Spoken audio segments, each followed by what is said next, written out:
Welcome back guys हमारे आपके और हमारे यूट्यूब चैनल के अंदर। इसका नाम है इंटेंस क्लासेस। तो आज हम पढ़ने जा रहे हैं फीमेल रिप्रोडक्टिव सिस्टम के बाद का। अब तक हमने जो पढ़ा पहले वो रिवाइज कर लेते हैं फीमेल रिप्रोडक्टिव सिस्टम के बारे में। फीमेल रिप्रोडक्टिव सिस्टम, अरे जी हमें समझ में आया कि फीमेल रिप्रोडक्टिव सिस्टम जो है इसका मतलब क्या है कि फीमेल के अंदर रिप्रोड्यूसिबल पार्ट कौन कौन से हैं, क्या क्या था। तो इसके अंदर हमें क्या पता चला था, इसके अंदर यूट्रस होती है, इसके अंदर फैलोपियन ट्यूब होती है, इसके अंदर कुछ एक्सेसरी डक्ट्स वगैरह होती हैं और कुछ चीजें हैं। ये यूट्रस क्या है, ये मेन फीमेल रिप्रोडक्टिव सिस्टम होता है, ये मेन सेक्स ऑर्गन है, मेन फीमेल रिप्रोडक्टिव सिस्टम बोलते हैं इसे, ठीक है। और फैलोपियन ट्यूब वगैरह किस में आती हैं, ये आती हैं एक्सेसरी डक्ट के अंदर। किसके अंदर आती हैं ये, एक्सेसरी डक्ट के अंदर। इसके अलावा इसके पास क्या होता है, ओवरीज होती हैं। इसके अलावा इसके पास क्या होता है, इसके पास वजाइना होता है। इसके पास क्या होता है, इसके अलावा इसके पास सर्विक्स होती है। यानी कि फीमेल रिप्रोडक्टिव पार्ट में ये सारी चीजें हमें देखने के लिए मिलती हैं। एक छोटा सा डायग्राम बना करके और देख लेते हैं कि क्या होता है क्या नहीं, जिससे कि हमें अच्छी तरह से रिवाइज हो जाएगा।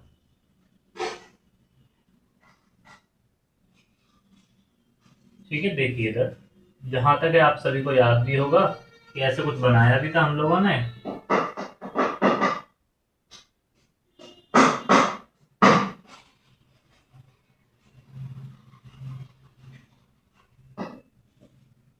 है ना, ये याद होगा आप सभी को। तो देखिए क्या है, ये पूरा बताते हैं दोबारा से रीस्टार्ट करके एक बार लेके चलते हैं, जिससे कि हमें रिवीजन जो है अच्छी तरह से। तो देखिए एक्चुअल में होता क्या है, ये होती है हमारी ओवरीज। ये ओवरीज क्या करती हैं, ये एग रिलीज करती हैं। क्या रिलीज करती हैं ये करती हैं एग रिलीज।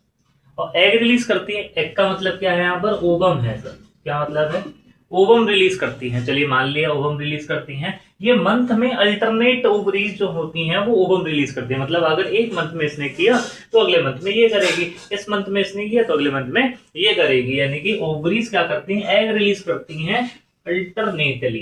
कैसे करती हैं, अल्टरनेटली। सही बात है, अल्टरनेटली क्या करती हैं, ओवम को रिलीज करती है।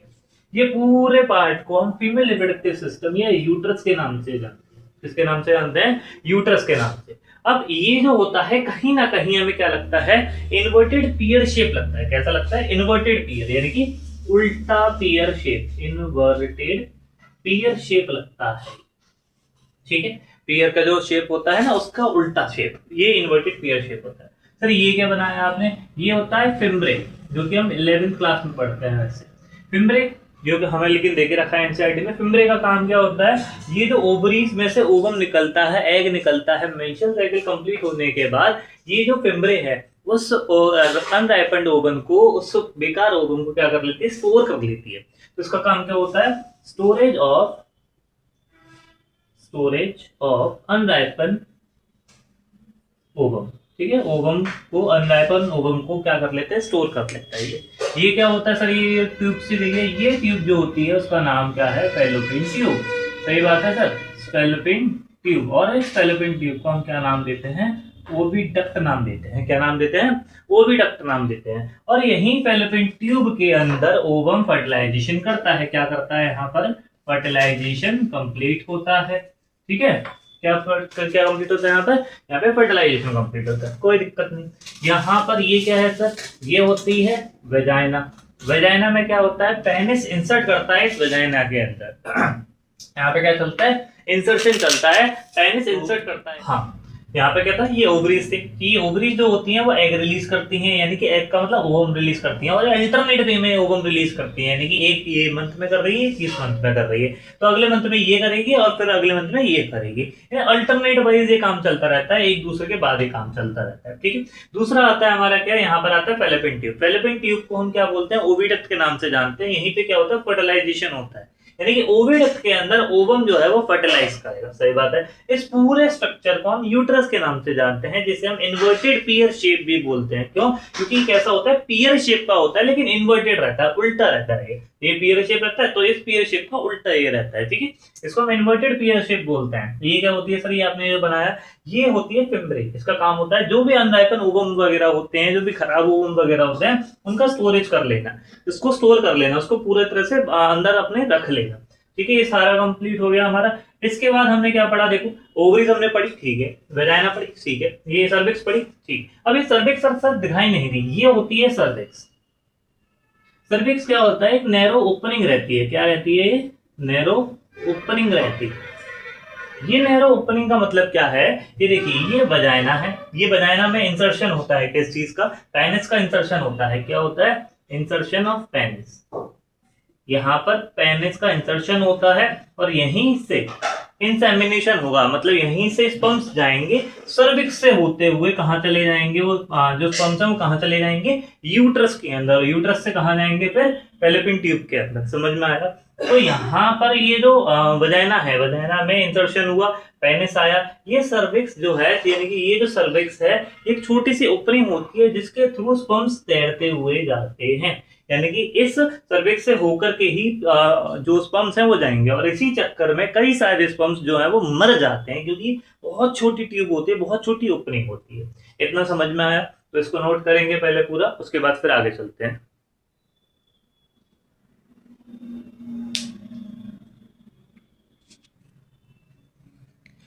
तो हम फीमेल रिप्रोडक्टिव सिस्टम में आगे चलते हैं। यहाँ पर हम पढ़ रहे हैं ओवरीज के बारे में ढंग से।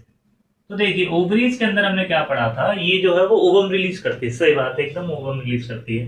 तो पहले हम क्या लिखेंगे, रिलीज ओवम, ये जो है वो ओवम रिलीज करती है। इसके अलावा इसका काम क्या है, इसके अलावा इसका काम होता है फीमेल के जो रिप्रोडक्टिव, या यूं बोल लीजिए जो फीमेल के सेक्स हॉर्मोन्स हैं, फीमेल सेक्स हॉर्मोन्स जो हैं कौन कौन से हैं सर, वो होते हैं एस्ट्रोजन एंड प्रोजेस्टेरोन, आपको याद होगा शायद से, ठीक है, एस्ट्रोजन एंड प्रोजेस्टेरोन। ये जो एस्ट्रोजन और प्रोजेस्टेरोन जो होते हैं, हार्मोन्स जो होते हैं, ये सीक्रेट करवाती है, यानी कि ओवरी क्या करती है, ये एस्ट्रोजन और प्रोजेस्टेरोन को सीक्रेट करवाती है, सही बात है। इसके अलावा ये जो ओवम होते हैं वो ऐसे नहीं बनते, एक्चुअल में होता क्या है, देखिए कि जो फीमेल बचपन में होती है, मतलब फीटस में होती है, उसके अंदर बहुत सारी ओवरीज रहती हैं, फॉलिकल्स रहती हैं। वो फॉलिकल्स धीरे धीरे करके बड़ी होती हैं और at the time of puberty वो फॉलिकल्स जो रह जाती हैं वो कुछ रह जाती हैं। उसके बाद जो फॉलिकल्स हैं, जो मैच्योरिटी के टाइम पर हैं, जो प्यूबर्टी के टाइम पर हैं, उनको हम ओवम कह सकते हैं, बट वो ओवम होती नहीं है। जो आप 11th-12th क्लास में, 11th क्लास में, फर्दर क्लासेस में आप अच्छी तरह से इस चीज को पढ़ेंगे। तो ओवरीज का काम क्या है, पहला ओवम को रिलीज करना, दूसरा फीमेल सेक्स हार्मोन्स को बढ़ाना। इसके अलावा इसका क्या काम है, इसका कोई काम नहीं होता है, बस इसका यही दो काम रह जाते, ठीक है। इसके अलावा यूट्रस का काम हमें समझ में आएगा, वेजाइना का काम हमें ऑलरेडी समझ में आ चुका है, ठीक है। अच्छा, एक चीज और यहाँ पर जो नोट करने वाली है वो ये है कि मेल्स की तरह यहाँ पर यूरेथ्रल ओपनिंग, मतलब देखिए मेल्स में क्या होता है मैं बताता हूँ, इसको थोड़ा सा ऐसे समझते हैं। मेल्स के अंदर जो यूरेथ्रल ओपनिंग होती है, यहाँ पर जो यूरेथ्रल ओपनिंग होती है, या यूं कह लीजिए कि जो यूरेथ्रा होता है वो एक कॉमन ओपनिंग बन जाती है। क्या बन जाती है, कॉमन ओपनिंग बन जाती है for both urine and sperm. एक इसके लिए कॉमन ओपनिंग है, बोथ यूरिन एंड स्पर्म्स, ये दोनों के लिए कॉमन ओपनिंग होती है। But in females it is not, ठीक है। यहाँ पर ये जो यूरेथ्रल ओपनिंग है वो अलग होती है और वजाइनल ओपनिंग एकदम अलग होती है। फीमेल्स के अंदर urethral opening is different and vaginal opening is different, ठीक है। वेजाइनल ओपनिंग और यूरेथ्रल ओपनिंग जो रहता है वो एकदम डिफरेंट रहता है, रहता ऊपर नीचे है, लेकिन यहाँ पर हम क्या समझेंगे, यूरेथ्रल ओपनिंग डिफरेंट रहती है और वेजाइनल ओपनिंग डिफरेंट रहती है। बट मेल्स के अंदर यूरेथ्रल ओपनिंग और स्पर्म के लिए ओपनिंग जो रहता है वो सेम रहता है, यानी कि एक ही कॉमन पाथवे है, एक ही कॉमन पैसेज है, ठीक है। इसको नोट करेंगे पहले, फिर उसके बाद चलते हैं आगे। तो अब हम आगे बढ़ने जा रहे हैं फर्टिलाइजेशन।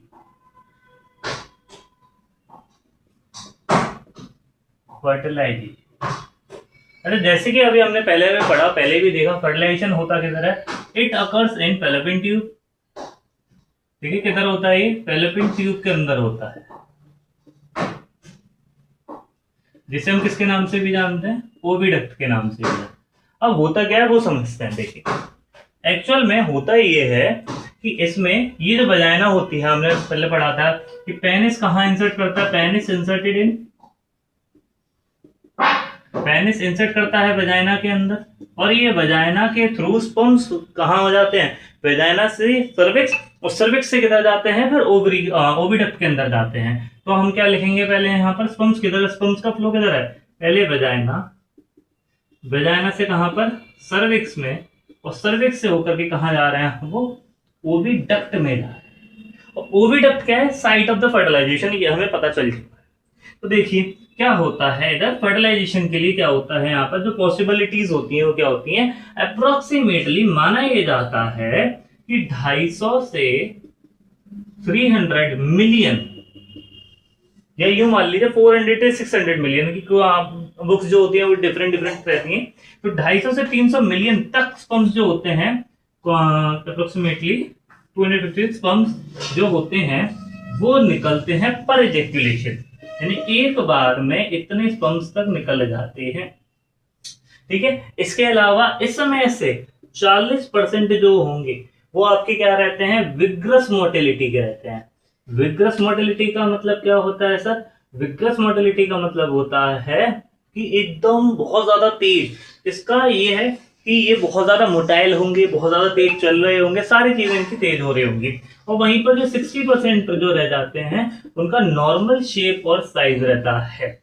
ठीक है, इनका कैसा रहता है? नॉर्मल शेप एंड साइज, यानी कि ये ज्यादा विग्रस नहीं होते, ये नॉर्मल रहते हैं। अब इनमें से कोई एक जो जाएगा वो फर्टिलाइज करेगा ओवम को। ठीक है, इनमें से ओनली वन, याद रखना कितना? Only one sperm can fertilize ovum. Only एक स्पर्म जो होता है वो फर्टिलाइज कर सकता है ओवम को, बाकी ओवम को फर्टिलाइज नहीं कर सकते। क्यों नहीं कर सकते? क्योंकि ओवम के ऊपर एक लेयर प्रेजेंट होती है जिसका नाम होता है ज़ोना पेलिसाइड। ये हम नहीं पढ़ने वाले, लेकिन उस लेयर को तोड़ने के लिए सिर्फ एक स्पर्म ही आगे आएगा। मतलब आएंगे तो बहुत सारे, काम तो बहुत सारे कर रहे होंगे, लेकिन सिर्फ एक स्पर्म का ही एक्रोसोम, यानी एक स्पर्म का ही एंजाइमेटिक पार्ट जो है वो उसको तोड़ पाएगा। और जैसे ही उसने तोड़ दिया उसके बाद ये पूरी लेयर दोबारा से टाइटन अप हो जाती है, बहुत ज्यादा कठोर हो जाती है, जिससे कि बाकी सारे स्पर्म्स इसके अंदर ना आ जाए, यानी कि ट्विंस का केस ना बन पाए। अगर ट्विंस का, देखो ट्विंस का केस ऐसा नहीं बनता है, बहुत बार बनता है, लेकिन यहाँ पर हम क्या पढ़ रहे हैं? सिर्फ नॉर्मल फर्टिलाइजेशन पढ़ रहे हैं, एक बार फर्टिलाइजेशन पढ़ रहे हैं। तो यहाँ पर हमें क्या समझ में आया कि स्पर्म जो है वो आएगा और ज़ोना पेलिसाइड है, यानी कि इसकी ओवम के ऊपर की लेयर को तोड़ेगा, और तोड़ने के बाद सीधा अंदर चला जाएगा। ठीक है, तो जैसे ही वो अंदर जाएगा उसके बाद ये जो पूरी लेयर होगी दोबारा से टाइटन अप हो जाएगी, बहुत ज्यादा कठोर हो जाएगी, जिससे कि और बाकी सारे स्पर्म्स जो है जो यहाँ पर लगे हुए हैं अपनी फिराक में, मतलब ये चले जाए, उनको मौका नहीं मिलेगा, एंट्री करने का मौका नहीं मिलने वाला इन सब। ठीक है, तो फर्टिलाइजेशन समझ में आया कि फर्टिलाइजेशन का क्या होगा? फर्टिलाइजेशन में जो पेनिस है वो इंसर्ट करेगा वजाइना के अंदर, वजाइना से सर्विक्स में जाएगा, ओविडक्ट में जाएगा, कौन जाएगा? स्पर्म्स जाएंगे इधर। कौन जाएगा इधर? स्पर्म्स जाएंगे। और अप्रोक्सीमेटली कितने स्पर्म्स रहते हैं? 250 से 300, 400 से 600 भी रहते हैं। यहाँ पर 60% जो होते हैं वो विग्रस मोटिलिटी के रहेंगे, 60% नॉर्मल शेप और साइज के रहते हैं। याद रखिए एक स्पर्म ही फर्टिलाइज कर सकता है ओवम को। ठीक है, इसको नोट करिए, उसके बाद आगे चलते हैं। अब आगे चलते हैं। देखिए जैसे ही यहाँ पर फ्यूजन हुआ, मतलब यहाँ पर क्या हुआ था? ओवम स्पर्म के साथ मिला था, तो इसको हम लिखेंगे फ्यूजन ऑफ एग या ओवम विद स्पर्म। स्पर्म के साथ जैसे ही एग का फ्यूजन हुआ, देन क्या फॉर्मेशन होता है? देन जायगोट फॉर्म करता है। Then zygote form. ठीक है, उसके बाद क्या होता है? यानी कि एक तरह से क्या कह सकते हैं? एग और स्पर्म जब मिलते हैं, स्पर्म जब मिलता है, यानी स्पर्म्स नहीं, स्पर्म जब मिलता है तो क्या बनेगा? इधर जायगोट बनेगा। ठीक है, अब आगे क्या होता है देखिए, इसके बाद हम इम्प्लांटेशन पे चलते हैं। इम्प्लांटेशन अलग हेडिंग ना मान करके इसके साथ चलेंगे। जायगोट क्या करेगा? जायगोट फर्दर डेवलप करेगा और क्या बनाएगा? एम्ब्रियो बनाएगा। क्या बनाएगा?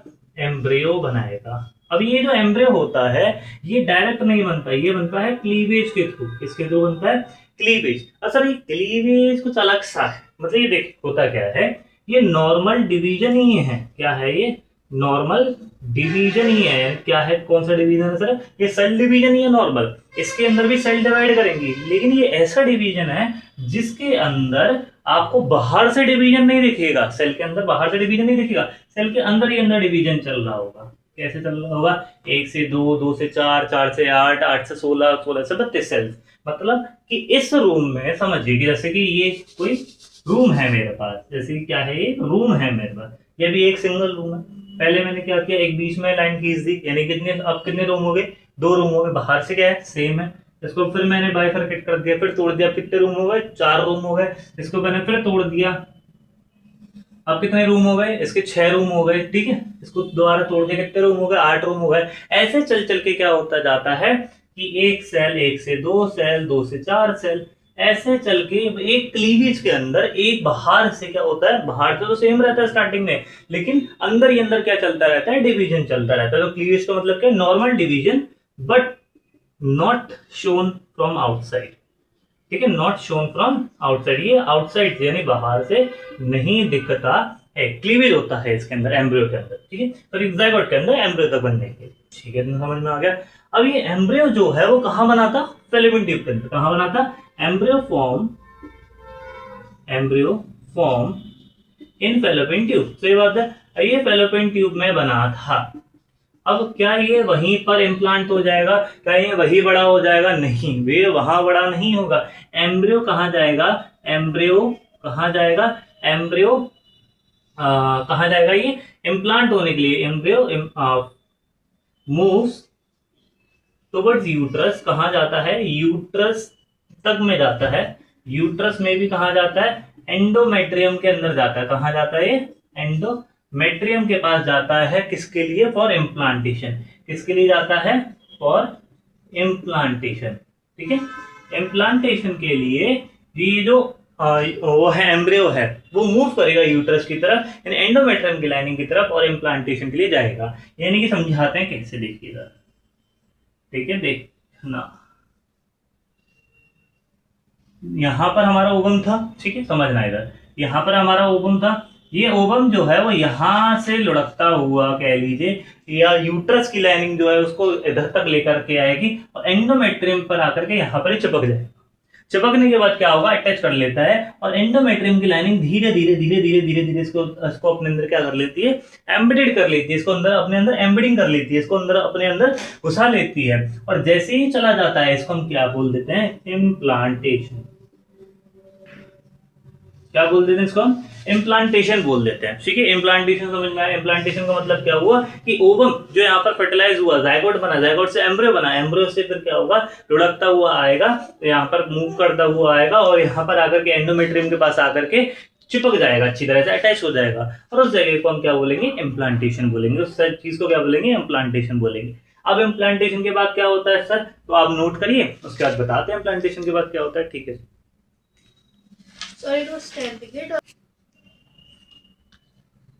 देखिए अब क्या होता है इम्प्लांटेशन के बाद। आफ्टर